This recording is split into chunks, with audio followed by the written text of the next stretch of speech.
मतदान होने जा रहा है। सुबह के 20 जिलों की 122 सीटों पर सुबह 7 बजे से वोटिंग शुरू होगी। दूसरे चरण में पश्चिम और पूर्वी चंपारण, शिवहर, सीतामढ़ी, मधुबनी, सुपौल, अररिया, किशनगंज, पूर्णिया, कटिहार, भागलपुर, बांका, जमुई, नवादा, गया, जहानाबाद, अरवल, औरंगाबाद, रोहतास और कैमूर जिले में मतदान हो रहा है। इस चरण में 1302 उम्मीदवार मैदान में हैं। कुल 45,399 बूथों पर 3,70,13,556 मतदाता अपने मताधिकार का इस्तेमाल करेंगे। इसमें 1,74,68,572 महिलाएं हैं और 1,95,41 पुरुष भी शामिल हैं। 943 थर्ड जेंडर मतदाता भी हैं। निर्वाचन विभाग के मुताबिक दूसरे चरण में 595 महिलाएं हैं, 91 दिव्यांग है, 316 मॉडल बूथ बनाए गए हैं। सभी बूथों से वेबकास्टिंग की जा रही है और 5,326 शहरी और 40,073 ग्रामीण मतदान केंद्र बनाए गए हैं। और इस चरण में मुख्यमंत्री नीतीश कुमार के कई मंत्री चुनाव लड़ रहे हैं, जिनमें कि सुपौल से विजेंद्र प्रसाद यादव, चकाई से सुमित कुमार सिंह, झंझारपुर से नीतीश मिश्रा, अमरपुर से जयंत राज, छातापुर से नीरज कुमार सिंह, बबलू बेतिया से रेणु देवी, धमदाहा से लेसी सिंह, हरसिद्धि से कृष्ण नंदन पासवान और चैनपुर से जमा खान शामिल है। वहीं महागठबंधन की ओर से सिकंदरा से आजवेड़ी के वरिष्ठ नेता और पूर्व विधानसभा अध्यक्ष उदय नारायण चौधरी, कुटुंबा से प्रदेश कांग्रेस अध्यक्ष राजेश राम, कटिहार की कदवा सीट से कांग्रेस विधायक दल के नेता शकील अहमद खान, जमुई की झाझा सीट से पूर्व केंद्रीय राज्य मंत्री जयप्रकाश नारायण यादव की किस्मत दांव पर।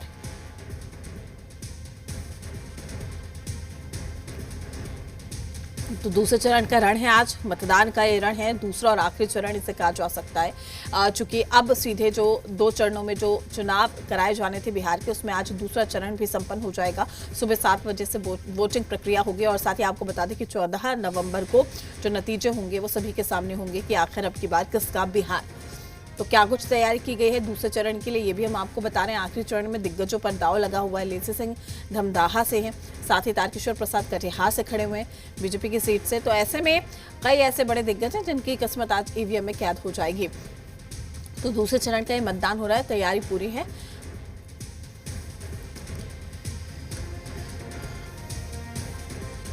हमारे साथ हमारे सहयोगी स्वप्निल सोनल भी गया जी से जुड़ चुके हैं। स्वप्निल, आज दूसरे और अंतिम चरण का मतदान है, क्या कुछ तैयारी इसके लिहाज से की गई है? बिल्कुल प्रीति, देखिए गया जी में मौजूद हूं। गया जी में कई बूथ ऐसे हैं जिसको संवेदनशील के तौर पर चिन्हित किया गया है। कुछ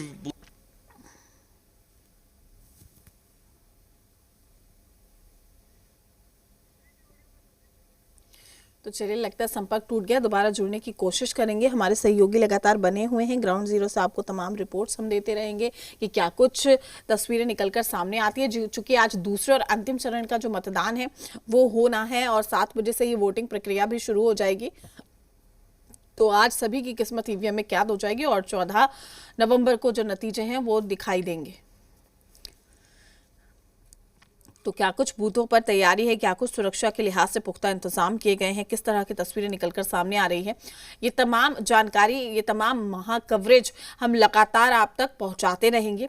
और साथ ही ग्राउंड जीरो पर क्या कुछ स्थिति है, बूथों पर क्या कुछ इंतजाम किए गए हैं, किस तरीके से बढ़ चढ़कर जो मतदाता है वो भाग ले रहे हैं लोकतंत्र के इस महापर्व पर, वो तमाम तस्वीरें, वो तमाम प्रतिक्रियाएं हम आप तक पहुंचाएंगे। लेकिन सबसे पहले मतदान कीजिए, उसके बाद जलपान कीजिए। आज दूसरे चरण का ये मतदान हो रहा है, अंतिम चरण है। 2 चरणों में बिहार में इलेक्शन को संपन्न कराना था, चुनाव को संपन्न कराना था। पहला चरण आपने देखा किस तरीके से शांतिपूर्ण तरीके से संपन्न हुआ है, हालांकि छुटपुट घटनाएं कई जगहों से निकलकर सामने आई, लेकिन अब दूसरा चरण भी संपन्न हो, इसके लिए तमाम पुख्ता तैयारी की गई है। 7 बजे से वोटिंग होनी है, तो जो लोग भी अपने घर पर हैं और जिन्हें वोट करने जाना है वो सबसे पहले वोटिंग कीजिए, उसके बाद दूसरे काम।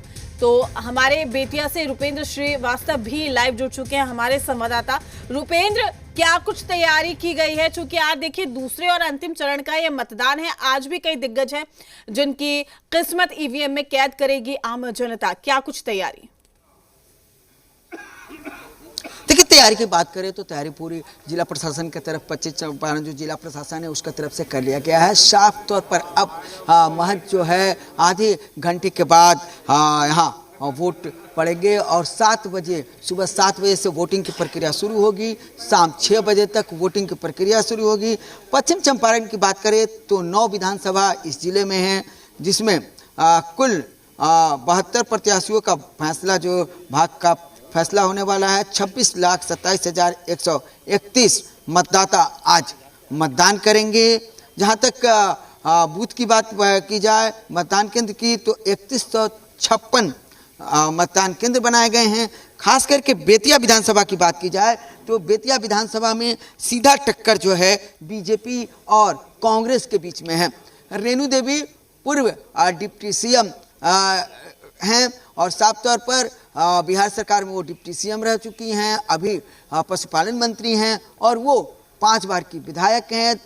2000 में वो विधायक में जीती थी, 2005 में 2 बार चुनाव हुए थे और दोनों बार वो जीती थी। 2010 में जीती थी, 2015 में उन्हें कांग्रेस के मदन मोहन तिवारी ने हरा दिया था और 2020 में फिर वो विधायक बनी और अब ये 2025 में चुनाव लड़ रही हैं। वहीं वसीम अहमद की बात की जाए तो वसीम अहमद कांग्रेस के प्रत्याशी हैं, तो सीधा मुकाबला एक तरह से देखा जाए तो यहाँ बीजेपी और कांग्रेस के बीच में है। निर्दलीय एक रोहित सिकारिया हैं और खास करके बात की जाए जन स्वराज से अनिल सिंह हैं। तो साफ तौर पर देखा जाए ये तमाम प्रत्याशी हैं, लेकिन मुकाबला जो है कांग्रेस और बीजेपी के बीच में है। 7 बजे मतदान की प्रक्रिया शुरू हो जाएगी और 7 बजे यहाँ जो है मतदान किया जाएगा। हम जिस बूथ पर हैं उस बूथ के बारे में बता दें। लोकसभा में बीजेपी के चीफ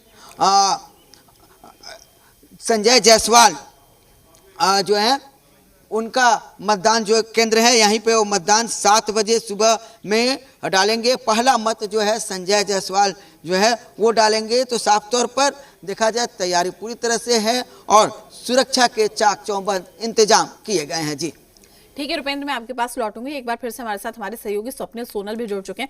स्वप्निल, बिल्कुल आप जानकारी दे रहे थे, संपर्क टूट गया था, क्या कोई सुरक्षा के लिहाज से पुख्ता इंतजाम? और स्वप्निल, आज का दिन अपने आप में बेहद खास इसलिए हो जाता है क्योंकि अब सिर्फ इंतजार परिणामों का होगा जो कि 14 नवंबर को आएंगे। बिल्कुल प्रीति, देखिए लोकतंत्र का महापर्व होता है वोटिंग का दिन, जिस दिन मतदाता घर से निकलते हैं और एक वोट की ताकत जो है वो बताते हैं सिस्टम को, और यही लोकतंत्र से मिला सबसे बड़ा अधिकार है। तो सबसे पहले मैं बता दूं, जहां मैं खड़ा हूं ये गया जी है। गया जी यानी कि मगध का सबसे महत्वपूर्ण इलाका, सबसे महत्वपूर्ण जिला। यहाँ पर सीधा मुकाबला भारतीय जनता पार्टी और जो कांग्रेस के नेता हैं उनके बीच है। वहीं इस इलाके में कई सारे अति संवेदनशील और संवेदनशील बूथ भी हैं, जिसमें अगर मैं जानकारी के तौर पर अपने दर्शकों के साथ शेयर करूं तो शेर घाटी का इलाका जो है वहां पर कई सारे बूथों को आइडेंटिफाई किया गया है जहां पर सीपीएमएफ की तैनाती की गई है। सीपीएमएफ यानी सेंट्रल पैरामिलिट्री फोर्स जो होती है उसकी तैनाती की गई है। साथ में स्टेट बीएमपी जो बिहार मिलिट्री पुलिस है और झारखंड आर्म पुलिस, इनका कॉम्बिनेशन वहाँ लगाया गया है। इसके साथ ही साथ अगर गया की बात करूँ तो गया में टाउन में कई मॉडल बूथ बनाए गए हैं। उन बूथों पर प्रायर जो है वो स्टेट पुलिस के लोग लगाए गए हैं। जहां मैं खड़ा हूं यहाँ मॉक पोल की तैयारी शुरू हो गई है। मॉक पोल प्रीति जो होता है, अगर यहाँ से अगर नियमों का पालन करते हुए हम दिखा पाएँ तो मॉक पोल की तैयारी चल रही है। मॉक पोल में क्या होता है कि एक ड्रिल, जिसको कहें मॉक ड्रिल कह सकते हैं उसको, इसके अंदर होता यह है कि जो पीठासीन पदाधिकारी होते हैं क्लास 1 स्तर के, पीठासीन पदाधिकारी में भी क्लास 1 क्लास 2 स्तर के होते हैं, तो क्लास 1 अधिकारी जो होते हैं उनको उनकी मौजूदगी में मॉक पोल किया जाता है, यानी ड्रिल किया जाता है। और ड्रिल में एक पर्ची निकाली जाती है कि आपका मशीन प्रॉपर काम कर रहा है कि नहीं। तो यानी अब कुछ देर में पोलिंग शुरू होगी और पोलिंग यहाँ तकरीबन 5 बजे तक चलेगी। और जो अति संवेदनशील इलाके हैं वहाँ पर पोलिंग का समय जो है वो कुछ कम रहेगा। गया में सुरक्षा के व्यापक इंतजाम किए गए हैं, जैसा मैंने पहले ही बता दिया है। डीएमएसपी जो है लोकल, वो लगातार मॉनिटरिंग कर रहे हैं, चूंकि जिलाधिकारी जो होते हैं वो रिटर्निंग अफसर होते हैं, आरओ जिनको कहा जाता है, जिला निर्वाचन पदाधिकारी होते हैं। यहाँ 3 बूथ हैं। इसी बूथ पर डॉक्टर प्रेम कुमार जो बिहार सरकार के फिलहाल सहकारिता मंत्री हैं वो आकर वोट डालेंगे। और अमूमन होता क्या है कि जो प्रत्याशी होते हैं ना प्रीति, वो सबसे पहले वोट डालने चले जाते हैं। अगर कोई प्रत्याशी है तो इससे फ़ायदा उनका ये होता है कि वोट डालने के बाद वो लोकतंत्र का महापर्व अटेंड करके अपने तीन वाहन की अनुमति होती है प्रत्याशी को। 3 वाहन के साथ पूरे इलाके में घूम पाते हैं और घूम के व्यवस्थाओं को देख पाते हैं, इसीलिए पहले वोट कास्ट करके वो फ्री हो जाते हैं। प्रीति, आप भी अपील कर रही हैं और मैं भी अपील कर रहा हूं, और जी मीडिया और जी बिहार झारखंड इस बात के लिए लोगों को अपील करता है कि आप लोकतंत्र का महापर्व है, आप पहले निकले, वोटिंग करें, पोलिंग बूथ पे जाएं और वोट करें। ये आपका सबसे बड़ा अधिकार है, मतदान आपका सबसे बड़ा अधिकार है। यानी जो कहते हैं ना कि जलपान बाद में मतदान पहले, तो आप इस फॉर्मूले को माने।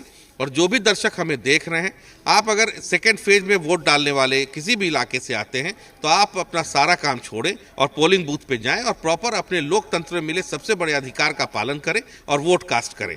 तो जहां मैं खड़ा हूं, मैंने बताया कि मॉक पोल चल रहा है, कुछ देर बाद ऑफिशियल पोल जो है वो शुरू हो जाएगा। पोलिंग एजेंट्स आ गए हैं, BLOs आ गए हैं, अधिकारी आ गए हैं, पीठासीन पदाधिकारी मौजूद हैं और वेब कास्टिंग के जरिए देखिए होता क्या है प्रीति कि वेब कास्टिंग का भी इंतजाम इस बार कई बूथों पर किया गया है और CCTV लगाए गए हैं। गया जी की अगर बात करूं तो गया जी में अधिकांश बूथ पर CCTV लगाया गया है। उससे फायदा यह है कि सेंट्रल कमांड रूम जो जिले में काम करता है वो और निर्वाचन आयोग में जो सेंट्रल कमांड रूम है वो दोनों कनेक्ट होता है आपस में और वेबकास्टिंग के जरिए तमाम दृश्य भी दिखाया जाता है। तो एक ट्रांसपेरेंसी भी बनी रहे, इसका भी ध्यान रखा जा रहा है। निर्वाचन आयोग में जो हमारे सहयोगी हैं वो बताएंगे कि किस तरह से एक एक जिले को एक एक विंडो में, एक बड़े स्क्रीन के विंडो में अलग अलग जिले दिखाई देते हैं, उसमें एक एक जिले को प्रायर मॉनिटर किया जा रहा है। तो कुछ देर का इंतजार प्रीति, और आपने बिल्कुल सही कहा, आज का वोट जब खत्म होगा तो लोकतंत्र का महापर्व एक आयाम पूरा करेगा और दूसरा आयाम गिनती के दिन होगा और गिनती के दिन यह तय हो जाएगा कि बिहार की बागडोर किसके हाथों में है, जनता ने किस पर विश्वास किया है, किस पर अपना भरोसा जताया है। जी ठीक है स्वप्निल, मैं लौटूंगी आपके पास। रुपेंद्र भी लगातार हमारे साथ बने हुए